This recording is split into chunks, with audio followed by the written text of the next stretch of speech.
잠언 필사 76일입니다. 오늘은 하지 말아야 할 것들, 자기자랑, 분노, 충고, 거절, 하지 말아야 할 것들에 대해서 보시도록 하겠습니다. 계속 이제 잠언 필사가 하지 말아야 될 것들이 많이 나오고 있습니다. 이제 이런 사람들은 관계를 깨트리는 사람들이기 때문에 그렇죠. 그래서 오늘은 2절까지는 자기자랑, 4절까지는 분노, 충고, 거절까지, 9절까지 이렇게 해서 잠언 27장 보시도록 하겠습니다. 잠언 27장 1절에 보시면 너는 내일 일을 자랑하지 말라라고 나옵니다. 하루 동안에 무슨 일이 일어날지 너는 알 수 없다라고 나오죠. 그래서 이 구절만 보시더라도 얼마나 인간의 유한성을 우리가 알 수 있는지를 볼 수 있습니다. 그러니까 우리의 계획대로 될 때가 가장 짜릿해요. 그래서 누가 인생에 가장 보람찼던 일을 물어보면 내 계획대로 어떤 일이 성공이 되면 굉장히 보람찼다 이렇게 얘기하지만 솔직히 계획대로 되는 일이 없죠. 특히나 지금 시대, 코로나 시대에는 더 없단 말이죠. 하나님의 허락 없이는 결코 우리의 계획이 이루어질 수 없으니 항상 하나님 뜻에 내가 의지하고 그것을 의탁, 맡기는 거죠.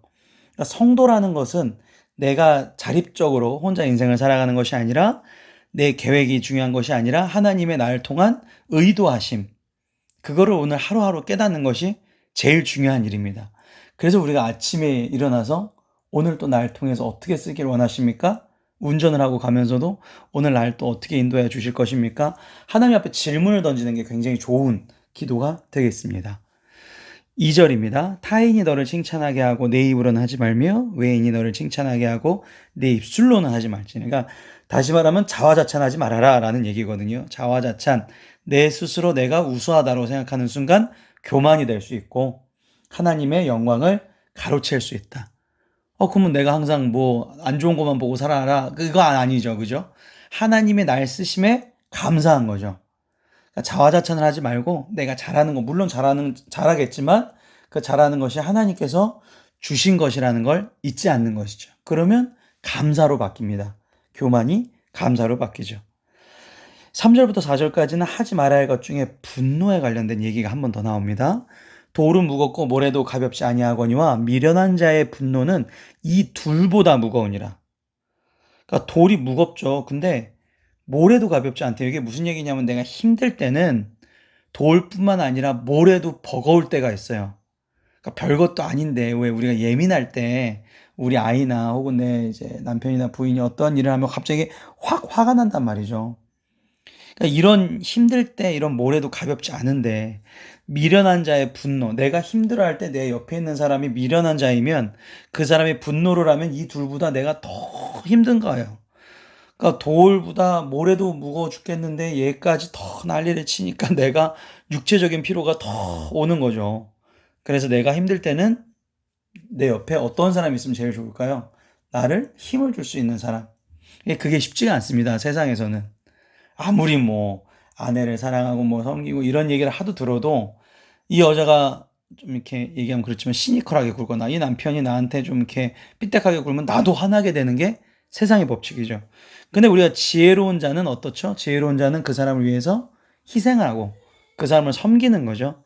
그래서 미련한 자의 분노는 내 감정을 더 힘들게 하니까 내가 그리스도인이라면 내가 이 사람이 힘들 때 미련한 자의 분노를 내는 것이 아니라 정말 그리스도인의 사랑을 베풀어 줄 수 있어야 되겠습니다. 4절입니다. 부는 잔인하고 노는 창수 같거니와 투기 앞에 누가 서리. 그러니까 한 번 화가 폭발하면 멈출 수 없다는 얘기를 지금 하는 겁니다. 잔인하다는 거죠. 제가 여기 해설 설명에는 압도적인 기사라 그랬는데 제가 늘 말씀드리지만 부부싸움 하다가 갑자기 딱 멈춰서 아우 내가 미안해 이런 사람은 없어요. 한 번 분노가 터지면 우리가 흔히 뚜껑이 열린다 그러는데 한 번 열리면 그냥 막 쏟아져 나오는 겁니다. 언제까지요? 서로 상처 주고 완전히 폭발할 때까지 이게 계속 막 되죠. 그러니까 막 분노가 치밀면 그 장소를 빨리 떠나시거나 좀 이렇게 음료수 드시면서 좀 약간 환기를 해야 되는 건데 압도적인 분노가 나오기 이전에 감정을 먼저 조절해야 된다. 그래서 코칭 상담학에서는 그런 얘기도 있어요. 이 사람 부부끼리 첫 마디를 어떤 단어를 쓰냐에 따라서 싸움이 일어날지 안 일어날지가 결정이 된다. 이런 얘기도 있거든요. 그러니까 우리가 아예 분노할 말들은 서로 조심을 해야 되겠다. 이게 지혜로운 자가 되겠습니다. 자, 하지 말아야 될 것들 9절까지, 5절부터 9절까지는 충고를 거절하는 얘기가 나옵니다.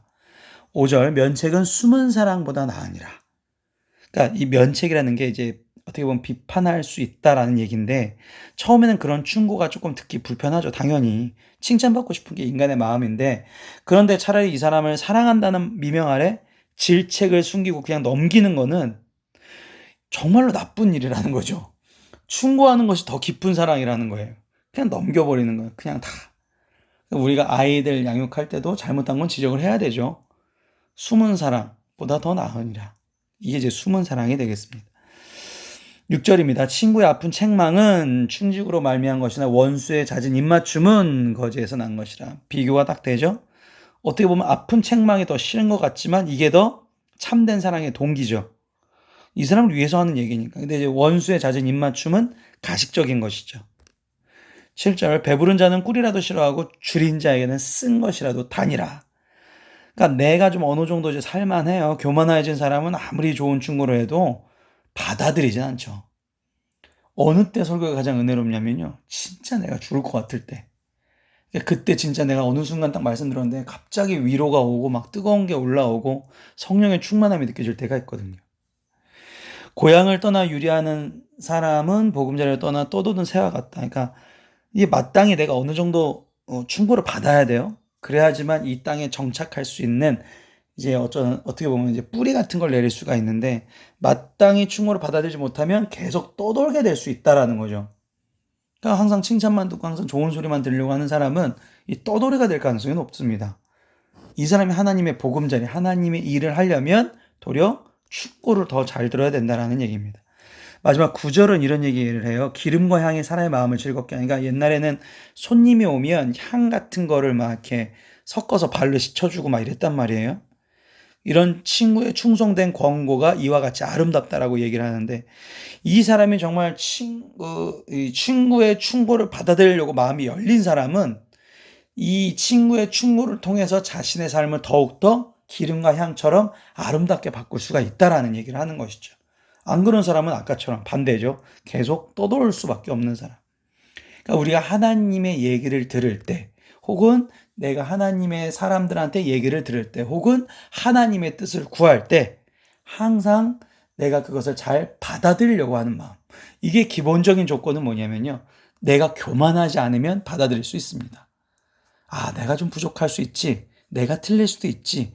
이런 마음을 드셔야 내가 다른 사람의 충고를 받을 수 있다는 것이죠. 오늘 하지 말아야 할 것들 잠언 필사 76일이었습니다. 수고하셨습니다.